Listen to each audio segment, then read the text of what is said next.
Dzień dobry, witajcie na kanale Zabytki Techniki. Dzisiaj przed nami drugi już odcinek poświęcony designowi czy też projektowaniu sprzętu elektronicznego.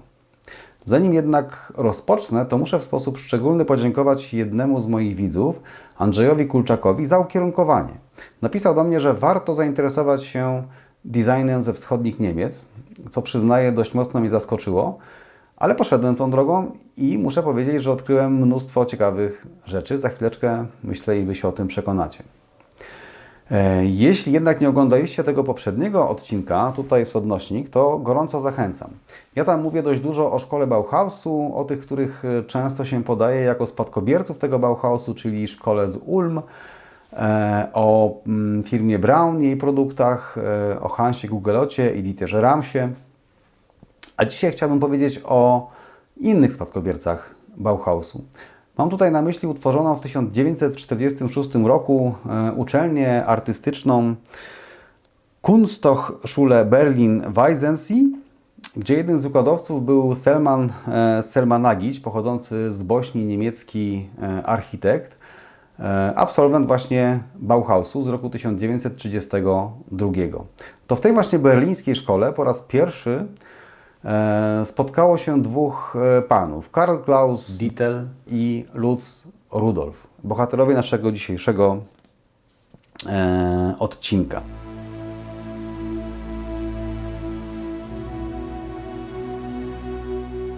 Pamiętacie, co mówiłem ostatnio o projektantach? Że jeżeli zaistnieją na rynku motoryzacyjnym, to właściwie otwiera im drogę do kariery wszędzie. A co możemy powiedzieć o motoryzacji w NRD? Wartburg, Trabant, Simpson, MZ, Roburg. Ktoś potrafi wymienić coś jeszcze? No to po kolei. Karl Klaus Dittel, jeden z naszych dzisiejszych bohaterów, przed uczelnią artystyczną uczęszczał do Szkoły Inżynierskiej Pojazdów Silnikowych w Zwickau. Nie dziwi więc, że motoryzacją zajął się również w swojej pracy dyplomowej. Dokonał tam swego rodzaju analizy dotychczasowej sytuacji w tym względzie w NRD, dochodząc do wniosku, że to, co porusza się po drogach, nie zasługuje na miano zaprojektowanego. O dziwo nie trafił za to do żadnego przykrego miejsca. Pracę obronił i znalazł zatrudnienie w Centrum Rozwoju i Konstrukcji Pojazdów w Karl-Marxstadcie, gdzie wspólnie z drugim z dzisiejszych bohaterów, Lutzem Rudolfem oraz Hansem Fleischerem zaprojektowali pojazd o nazwie Warburg 353. Produkowany był on od roku 1965 aż do 1989.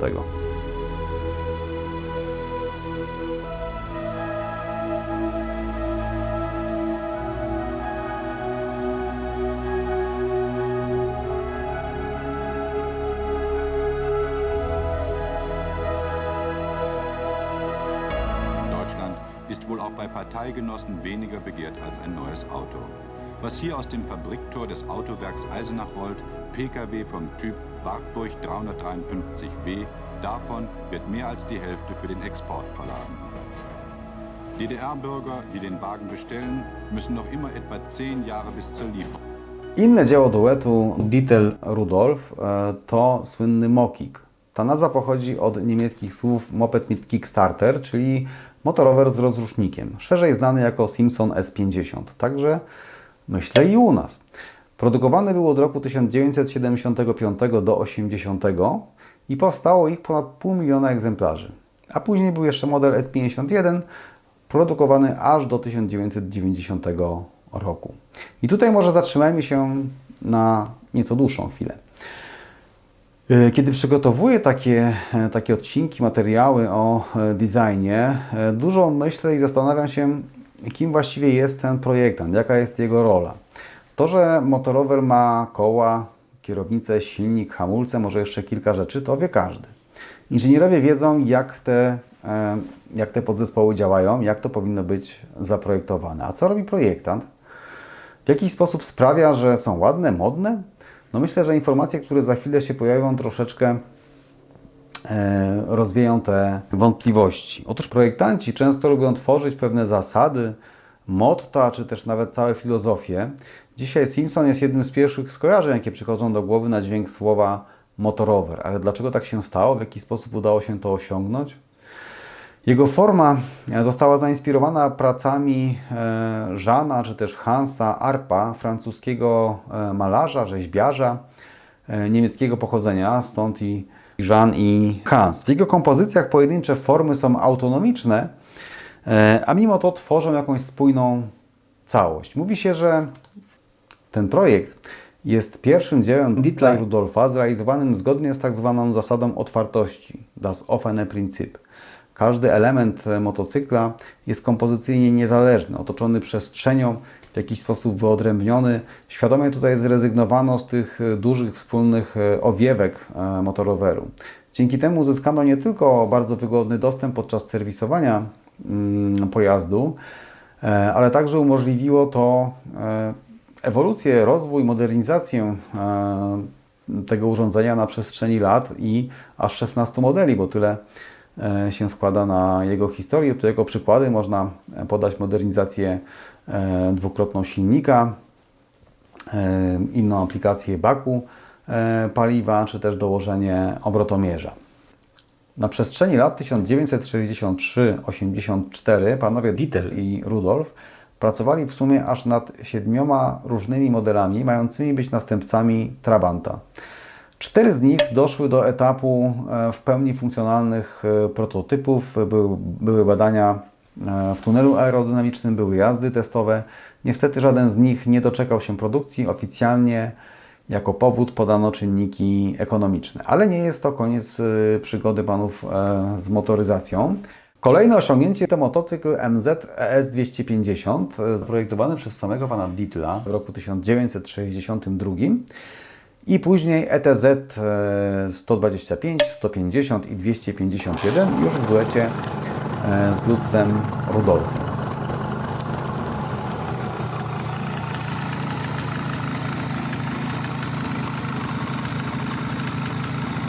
No dobrze, mówiliśmy o Wartburgu, o Simpsonie, Trabantach, MZ-kach, a co z Roburem?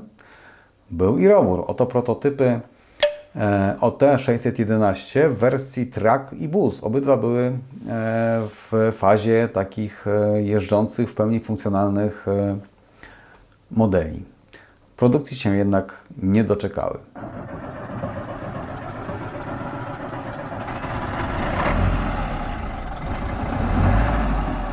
No dobrze, ale to przecież nie jest kanał motoryzacyjny. Wprawdzie niczego nie wykluczam, zabytki motoryzacyjne też są bardzo ciekawe. Niemniej jednak chciałbym jeszcze kilka słów powiedzieć o sprzęcie audio. Zanim przejdę do sedna, to jednak jeszcze jedna dygresja. Jednym ze źródeł, do których dotarłem w ramach przygotowań do tego odcinka, jest film Stop Styling, film dokumentalny o panu Karlu Klausie Dietlu. Swoją drogą zachęcam do obejrzenia, on tam trwa około 40 minut, odnośnik znajdziecie w opisie. Może warto przemyśleć, czy nie zrobić czegoś podobnego o naszych projektantach. W każdym razie w tym filmie pojawia się 5 zasad Karla Klausa Dietla, tak zwane 5 L. Pierwsze L to langlebig, czyli trwały. Drugie L to leicht, lekki. Trzecie L to lud. Tutaj w słowniku tego słowa nie znalazłem, natomiast tłumacząc o nim pan Klaus przytacza jeszcze słowo klein, niemieckie, albo little, angielskie, więc lud, czyli mały. Czwarte L to leise, czyli cichy.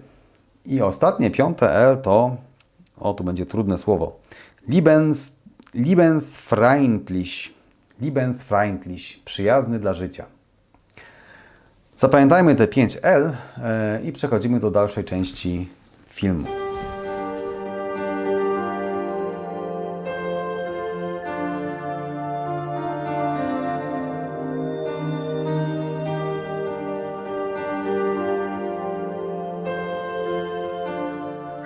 No dobrze, sprzęt, którym się dzisiaj zajmiemy, ten sprzęt i kilka innych ciekawych urządzeń powstał w firmie Heli Radio.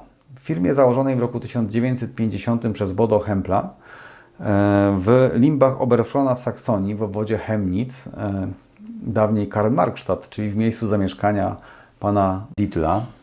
Firma zajmowała się produkcją radioodbiorników, które początkowo nie wyróżniały się niczym szczególnym na tle konkurencji. I chociaż realia na rynku dóbr konsumpcyjnych w powojennych wschodnich Niemczech jawiły się Bodo Hemplowi jako przerażające, to jednak miał ambicję, aby stworzyć coś wyjątkowego. Coś, co będzie oferowane w limitowanych ilościach za odpowiednio wyższą cenę. Co ciekawe, to się udało, a pierwszym krokiem było spotkanie, które miało miejsce podczas targów lipskich w roku 1960 na stoisku firmy Heli Radio. Z Bodo Hemplem spotkał się Karl Klaus Dietl i Lutz Rudolf. W ten sposób rozpoczęła się wieloletnia, owocna współpraca. A najlepiej będzie nam ją prześledzić, obserwując jej efekty. Panowie nie ukrywali, że dużą dla nich inspiracją była firma Braun i jej produkty, a później także Brion Vega i Bang & Olufsen. Co ciekawe, jedną z pierwszych prac było nowe charakterystyczne logo z wpisaną literą H. H jak Heli, czyli Hempel Limbach, od nazwiska twórcy firmy i miejsca jej siedziby. Wreszcie pojawił się radioodbiornik RK2. Bazował on w dużej mierze na istniejącej konstrukcji, w sensie mechanizmu poprzedniego radia, ale całość charakteryzuje się dużą prostotą, symetryczne, prostopadłe kształty, białe, proste pokrętła i klawisze, rewolucyjna wręcz skala bez nazw stacji, zawierająca tylko częstotliwości i długości fal. Niecodzienne było nawet niesymetryczne ułożenie pokręteł. Co najważniejsze, całkowicie oddzielono tutaj część z elektroniką i manipulatorami od części odsłuchowej. Mamy tutaj odbiornik i zestaw głośnikowy, czyli kolumnę. Tutaj jeszcze dwie dygresje. Po pierwsze, to mniej więcej wtedy, w roku 1962 do fabryki Hempla na naukę zawodu trafił późniejszy inżynier Klaus Dietz, wtedy jeszcze maturzysta. Później przez wiele lat współpracował on z Karlem Klausem Dietlem. Zresztą w filmie Stop Styling można zobaczyć, że panowie przyjaźnią się do dzisiaj, podkreślając, że żaden z nich nie osiągnąłby tego, co osiągnął, bez tego drugiego. Jest to o tyle ciekawe, że ja odnoszę wrażenie na podstawie swoich doświadczeń w naszych realiach, że te relacje pomiędzy projektantami a konstruktorami są delikatnie mówiąc trudne. I druga dygresja, inżynier Dietz wspomina, że panowie Dietl i Rudolf często bywali obiektami kpin, a nawet szyderstw ze strony zatrudnionych w fabryce robotników z powodu nieznajomości kontekstów kulturowych, historycznych czy estetycznych projektowania funkcjonalnego. Wspomniana skrzynka z głośnikiem do zestawu RK2 nazywana była przez nich klatką dla królików. Tymczasem to pudełko było pierwszą zoptymalizowaną dźwiękowo obudową typu Bass Reflex w NRD.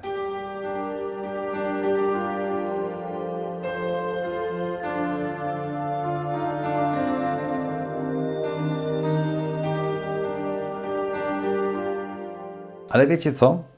Jeśli dobrze się zastanowić, to właściwie zawsze szyderstwo musi zakończyć się kompromitacją dla szydercy, nieprawda? Kolejne ważne wydarzenie miało miejsce w roku 1966, kiedy to pojawił się radioodbiornik RK3 z serii 66. Wtedy to po raz pierwszy w NRD całą obudowę wykonano z blachy stalowej. No może prawie całą, ponieważ boczki pozostały z płyty wiórowej fornirowanej. Niemniej jednak był to koniec tak zwanych mebli radiowych. Co ciekawe, urządzenie było dostępne w kolorze białym, pomarańczowym, niebieskim i jeszcze brązowym. Ja jednak znalazłem zdjęcia wyłącznie białych egzemplarzy.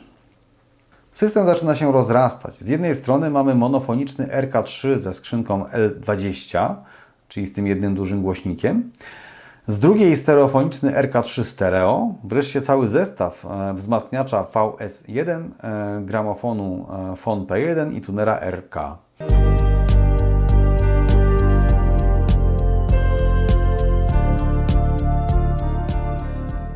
Jeszcze wersja rozwojowa RK4 i wreszcie w roku 1970 pojawia się urządzenie RK5 Sensit. I tutaj zatrzymamy się nieco dłużej.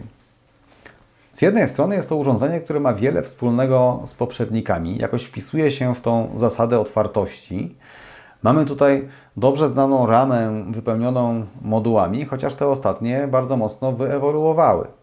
Skale UKF-u i pozostałych zakresów zostały oddzielone, znajdują się teraz w oddzielnych okienkach, oznaczone kodem barwnym. UKF jest zielony, pozostałe zakresy żółte. Obie skale zyskały też oddzielne pokrętła.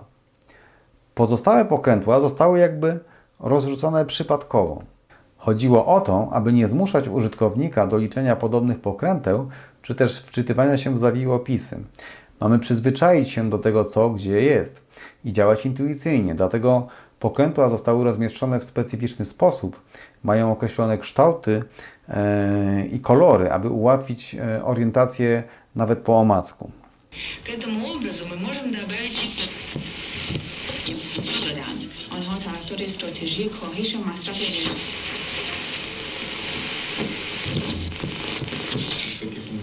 Z ciekawostek technicznych pojawiły się preostaty i programatory umożliwiające zapisanie 4 wybranych stacji, a także pewna interesująca funkcja oznaczona schodkami. Tą ostatnią opiszę, zademonstruję Wam przy okazji jednego z kolejnych urządzeń, tego tutaj RK8, ponieważ on tą funkcję też posiada i działa ona dokładnie tak samo.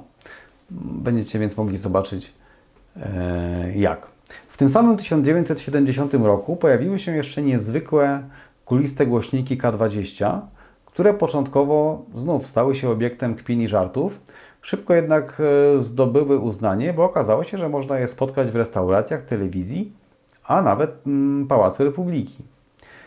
Ostatnim elementem uzupełniającym ten zestaw jest jeszcze taki oto gramofon. Najbardziej zdumiewającym z produktów firmy Heli Radio pozostaje dla mnie projekt Programat. Otóż na koniec lat 60. w NRD zaobserwowano stagnację w dziedzinie sprzedaży radioodbiorników. Narodowy dystrybutor tego rodzaju sprzętu, czyli Zentrale Waren Kontor Berlin, zażądał jakiejś nowej technologii, która przełamie ten impas. Firma Heli Radio w osobach Dietla i Rudolfa postanowiła odpowiedzieć na ten apel, opracowując właśnie Programat. Pomysł polegał na tym, aby w zależności od nadawanych treści programowych, takich jak wiadomości, kultura, sport, muzyka itd., do nadawanego sygnału radiostacji dodawany był niesłyszalny, zakodowany sygnał towarzyszący. Na odbiorniku można było określić żądany rodzaj treści, wybierając to odpowiednim przyciskiem, a wbudowane filtry pozwalały nam przeglądać czy też wyszukiwać tylko te stacje, które aktualnie tego rodzaju treści nadawały. To urządzenie i całą technikę po raz pierwszy zaprezentowano na targach lipskich w 1968 roku i podobno władze wystraszyły się tej technologii. Uznały ją za niebezpieczną i projekt wygaszono. Konsekwencją tego projektu, którą znamy dzisiaj, są wiadomości drogowe, których można słuchać na odbiornikach radiowych w samochodach. Kolejne lata to dalsza ewolucja radioodbiornika RK5. Zmiany, które się pojawiały, były raczej subtelne. Dołożono gniazdo słuchawkowe na płycie czołowej urządzenia, pojawiły się dodatkowe gniazda głośnikowe z sygnałem różnicowym, dające tak zwany efekt pseudokwadro, który znamy z Radmora 5100. Te drewniane boczki zastąpiono plastikowymi. No w ogóle zmienił się kolor tego urządzenia na czarny. Zapewne wewnętrzne zmiany były bardziej daleko idące niż te, które można zauważyć na zewnątrz. Przyjrzyjmy się może nieco bardziej temu radioodbiornikowi RK8, który tutaj mamy, bo no po prostu możemy to zrobić. Zacznijmy może od jego rozebrania. Kiedy po raz pierwszy miałem okazję przyjrzeć się bliżej temu urządzeniu, zastanowiło mnie, że bardzo dziwnie wygląda tutaj obudowa.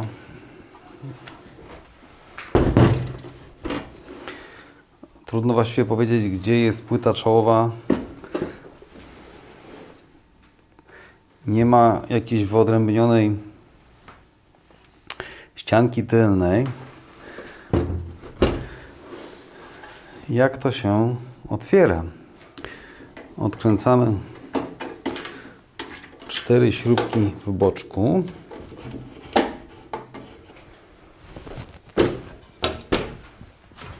Proszę bardzo.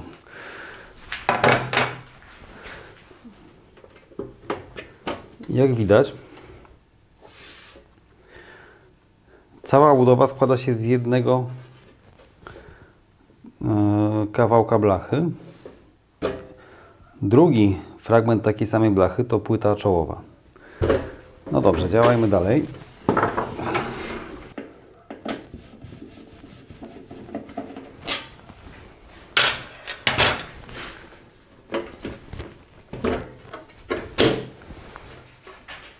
Boczek z tworzywa sztucznego.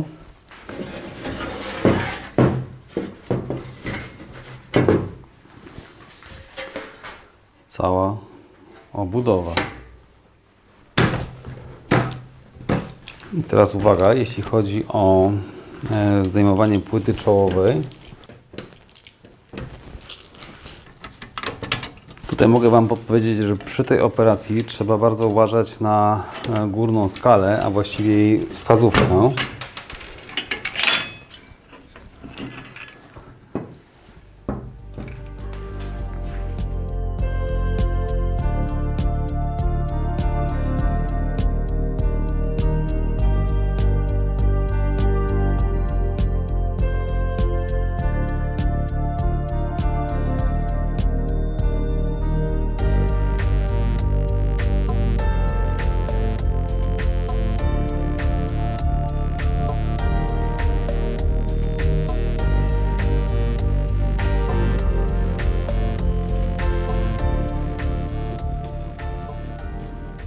Nie wiem, czy dobrze rozumiem tą koncepcję otwartości, ale widzę, że mamy tutaj bardzo łatwy dostęp do wszystkich elementów taki serwisowy.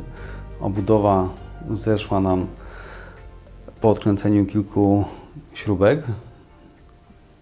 Cała konstrukcja ma swoją wewnętrzną ramę, w której każdy z elementów ma swoje miejsce. Trochę podobnie jak w tym motorowerze. No to czas na demonstrację działania naszego radia.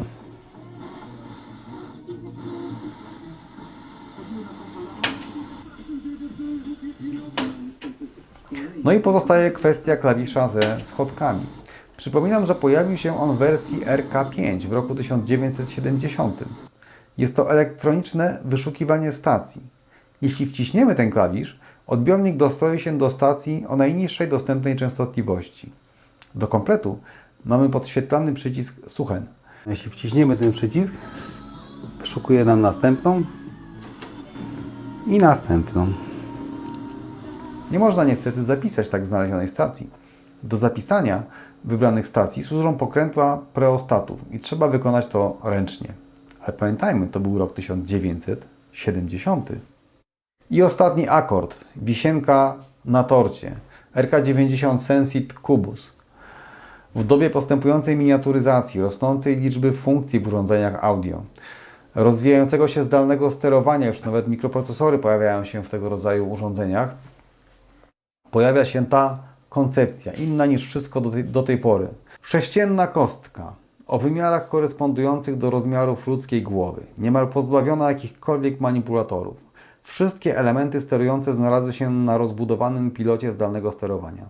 To urządzenie wpisuje się w koncepcję tzw. czarnej skrzynki. W stanie wyłączonym jest to właśnie czarny sześcian. Po uruchomieniu płyta czołowa ożywała kolorami wyświetlaczy i wskaźników diodowych. Z tym wiąże się pewna anegdota, którą przytacza Klaus Dietz w filmie Stop Styling. Na tym urządzeniu nie ma logo Heli Radio. Publicznie po raz pierwszy było ono prezentowane podczas drezdeńskich targów w październiku 1987 roku, powodując wrażenie tym bardziej piorunujące, że żadna z dwóch dużych wschodnio-niemieckich firm w branży nie miała po prostu nic do pokazania.